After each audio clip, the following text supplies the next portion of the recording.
அனைவருக்கும் வணக்கம். இன்றைக்கி இந்த அறிவோம் ஆன்மீகம் என்ற ஜோதிட சேனலில் நம்ம பார்க்க போகிற தலைப்பு என்ன அப்படின்னு பார்த்தோம்னா, திருமண முகூர்த்தத்துக்கான கால நேரங்கள் அப்படின்னு சொல்லி இந்த தலைப்பு. சரிங்களா? அதாவது திருமணத்துக்கு உகந்த காலங்கள் எது எது அப்படின்றதும், அந்த முகூர்த்த நேரம் எந்த நேரம் நல்ல நேரம் இருக்கும், எந்த கிழமையில் பண்ணுறது, எந்த திதியில் பண்ணுறது, அதை பற்றி ஒரு சின்ன விளக்கம் இந்த பதிவில் நம்ம பார்க்கலாம். சரிங்களா? பொதுவாக திருமணத்துக்கு ஏற்ற மாதங்கள் அப்படின்றது 3 விதமாக பிரிப்பாங்க. அதாவது எப்படின்னா, இப்போ ராசியில் வந்து சரம், சிரம், உபயம் அப்படின்ற மாதிரி மேஷ ராசி வந்து சரம் அப்படின்னுவோம், ரிஷப ராசி வந்து சிரம் அப்படின்னும், மிதுன ராசி உபயம். இதே மாற்றி மாற்றி வரும். அதே மாதிரி இந்த 12 மாதங்களும் அதே போல் தான். இப்போ மேஷ ராசினா நம்ம சித்திரை மாதம் சொல்கிறோம், அதேமாதிரி ரிஷப ராசினா வைகாசி மாதம் சொல்கிறோம் இல்லைங்களா? அதே 12 ராசி 12 மாதங்கள் சொல்கிறோம். இப்போ அப்படி சொல்லச்சே வந்து ஃபஸ்ட்டு வந்து சரம், அதாவது வந்து திருமணத்துக்கு ஃபஸ்ட்டு தரமான மாதங்கள் எது நம்ம செலக்ட் பண்ணோம் அப்படின்னா, ஃபஸ்ட்டு வந்து வைகாசி மாதம், அதுக்கு அடுத்தது பார்த்திங்கன்னா ஆவணி மாதம், அதுக்கு அடுத்தது பார்த்தோம் அப்படின்னா கார்த்திகை, அதுக்கு அடுத்தது பார்த்தோம் அப்படின்னா வந்து மாசி மாதம். இந்த 4 மாதங்கள் வந்து ஃபஸ்ட்டு ப்ரிஃபரன்ஸில் இருக்குது. இதை வந்து ஜோதிடத்தில் வந்து சிரம் மாதங்கள் அப்படின்வாங்க ஜோதிடத்தில். ஸோ சிரம் மாதங்கள் அப்படின்றப்ப நிலைத்து நிற்கும் அப்படின்றது ஒரு அர்த்தம் உண்டு. சரிங்களா? அதனால் இந்த மாதங்களில் ஃபஸ்ட்டு செலக்ட் பண்ணுறதுல திருமணம் பண்ணுற ஒரு வாழ்க்கை வந்து நீடித்து நிலையாக நிற்கும் அப்படின்றது ஒரு சிறப்பு கருத்து இது. சரிங்களா? இதுக்கு அடுத்தபடியாக 2வது தரமாக பார்க்கலாம் அப்படின்னு எது பார்த்தோம் அப்படின்னா வந்து உங்களுக்கு சித்திரை பார்க்கலாம், அதுக்கப்புறம் ஐப்பசி, அதுக்கப்புறம் வந்து தை மாதம். இந்த 3 மாதங்கள் வந்து செகண்ட் லெவல். ஓகேங்களா? இது வந்து சரம் அப்படின்றத சர மாதங்கள் அப்படின்னு இது வேகமாக செயல்படுற சிறப்புகள் அப்படி. சரிங்களா? அதுக்கு அடுத்தது படியாக பார்த்திங்க அப்படின்னா வந்து உங்களுக்கு ஆனி மாதமும் பங்குனி மாதம். பொதுவாக வந்து பங்குனி மாதம் வந்து யாரும் செலக்ட் பண்ண மாட்டாங்க திருமணத்துக்கு. ஓகேங்களா?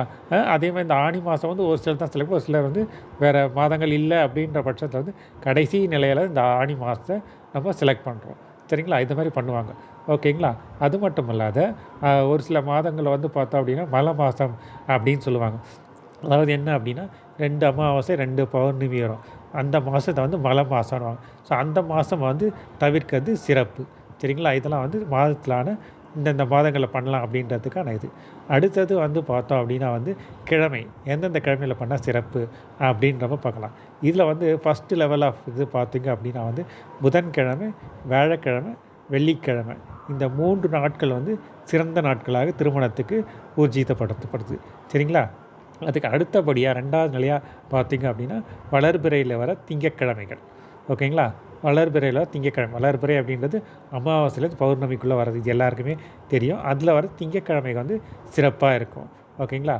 3வது வர்றது தான் வந்து ஞாயிற்றுக்கிழமை. இதை கடைசி ஆப்ஷன், வேறு நாளே இல்லை அப்படின்ற பட்சத்தில் தான் வந்து இந்த ஞாயிற்றுக்கிழமை நம்ம வந்து செலக்ட் பண்ணணும். சரிங்களா? பொதுவாக வந்து ஞாயிற்றுக்கிழமை ஆகாது, பட் கடைசி வேறு வழி இல்லைன்றப்போ அந்த கிழமையை நம்ம செலக்ட் பண்ணலாம். இதுதான் வந்து இந்த கிழமை.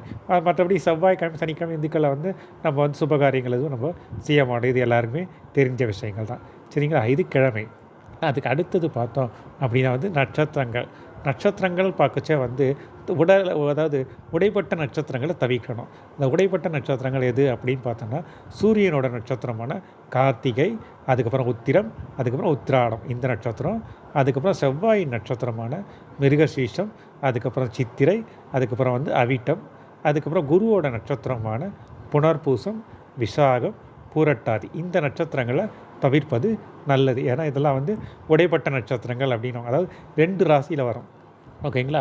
இப்போ கிருத்திகை நட்சத்திரம் எடுத்துட்டிங்கன்னா மேஷ ராசியில் 1ஆம் பாதமும், மீதி 3 பாதங்கள் ரிஷப ராசியில் வரும். அதே மாதிரி வந்து செவ்வாயினோட அதே ஒரு கிரகத்துக்கும் அதே மாதிரி இந்த 3 கிரகம், இந்த நட்சத்திரங்கள், இந்த உடைப்பட்ட நட்சத்திரங்கள் தவிர்ப்பது மேலும் சிறப்பு. சரிங்களா? இது நட்சத்திரங்களுக்கு. அதுக்கப்புறம் வந்து பார்த்தோம் அப்படின்னா வந்து உங்களுக்கு அடுத்தது திதி. இந்த திதிகளில் பார்த்தோம் அப்படின்னா வந்து சிறப்பான திதிகள் எது நம்ம பார்த்தோம் அப்படின்னா வந்து வளர்பிறையில் பார்த்திங்க அப்படின்னா சதுர்த்தி, பஞ்சமி, சப்தமி, தசமி, ஏகாதசி, துவாதசி, திரியோதசி இது வரைக்கும் வளர்பிறையில்.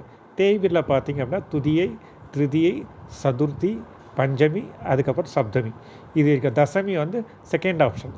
தசமி, ஏகாதசி, துவாதசி வந்து செகண்ட் ஆப்ஷனில் வச்சுக்கணும். சரிங்களா? சதுர்தசியும் அமாவாசை பௌர்ணமியில் வந்து பிரதமை, வளர்பிறை பிரதமை, துதியை, திருதியையில் வந்து தவிர்ப்பது மேலும் சிறப்பு. சரிங்களா? அதுக்கு அடுத்தது பார்த்தோன்னா, முகூர்த்த லக்னமான டைம். அந்த டைம் எந்த டைமில பெஸ்ட்டு டைம் அப்படின்னு நம்ம பார்த்தோம் அப்படின்னா வந்து, முகூர்த்தத்துக்கு ஏற்ற நேரங்கள் அப்படின்னு பார்த்தீங்கன்னா, காலையில 8:30லேருந்து 10:30க்குள்ளே வைக்கிற டைம் வந்து சுப முகூர்த்தத்துக்கான முக்கியமான நேரங்கள் அதான்.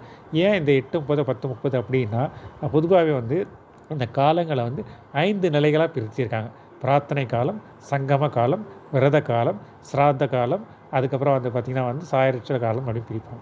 சரிங்களா? இந்த வந்து சங்கம காலம், சங்கமம் அப்படின்றது 2 பேர் இணையர் தான் வந்து சங்கமம். இந்த சங்கமம் காலத்துக்கான டைம் தான் வந்து இந்த 8:30லேருந்து 10:30. ஸோ இந்த திருமணத்துக்கு ஏற்ற முகூர்த்தமான நேரம் டைம் குடுத்தீங்கன்னா, இந்த டைம் இருக்கிறதுலே வந்து ஃபர்ஸ்ட்டு ப்ரிஃபரன்ஸ் ஆஃப் டைம். ஓகேங்களா? இது டெய்லி வரதில இந்த 8:30, 19க்குள்ள வர திருமணங்கள் எல்லாமே வந்து பார்த்திங்கன்னா, நல்ல அந்த தம்பதிகள் வந்து நீடித்து நல்ல ஆதர்ஷ தம்பதிகளா அதிக நாள் வாழ்வார்களாக இருப்பது ஒரு சிறப்பு இருக்குது. சரிங்களா? மற்ற நேரங்கள்ல இதுக்கு அடுத்தபடி தான் வரும். 6, 7:30 முகூர்த்தம் வைக்கிறோம், 7:30 இதெல்லாம் வந்து இதுக்கு அடுத்த நிலைகள். இது வந்து முகூர்த்தத்துக்கான டைம். ஓகேங்களா? ஓகே. இதெல்லாம் வந்து இந்த இது. அதே மாரி லக்னமும் நம்ம கணிக்கிச்சே வந்து எப்படி பார்க்குறோம் அப்படின்னா, இந்த லக்னத்த கணிக்கும்போது முகூர்த்த லக்னத்துக்கு ஆண், பெண் இருவர் ஜாதகம் இருக்கு இல்லையா? அவங்க அந்த ஜாதகரோட லக்னத்துக்கு இந்த முகூர்த்த லக்னம் வந்து 6, 8, 12 வரக்கூடாது. ஓகேங்களா?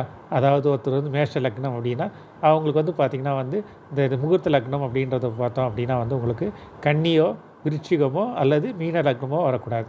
அதே பெண் ராசியில் வந்து பார்த்தீங்கன்னா மிதுனத்தில் இருக்குது அப்படின்னா, மிதுனத்துக்கு 6 எடுத்திங்கன்னா என்ன ஆகும்?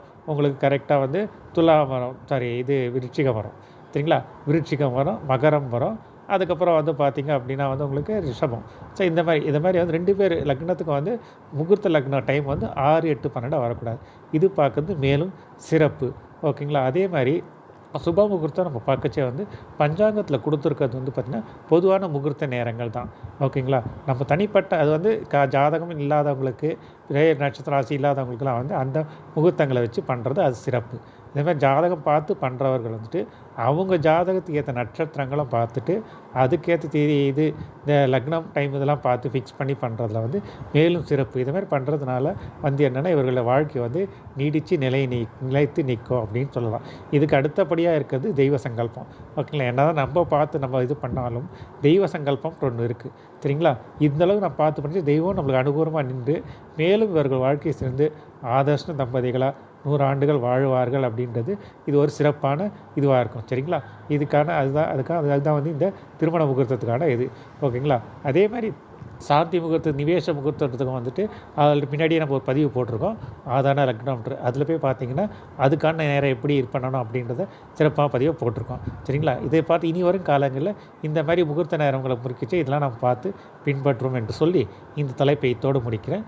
மேலும் ஒரு நல்ல தலைப்பில் உங்களை நான் சந்திக்கிறேன். நன்றி, வணக்கம்.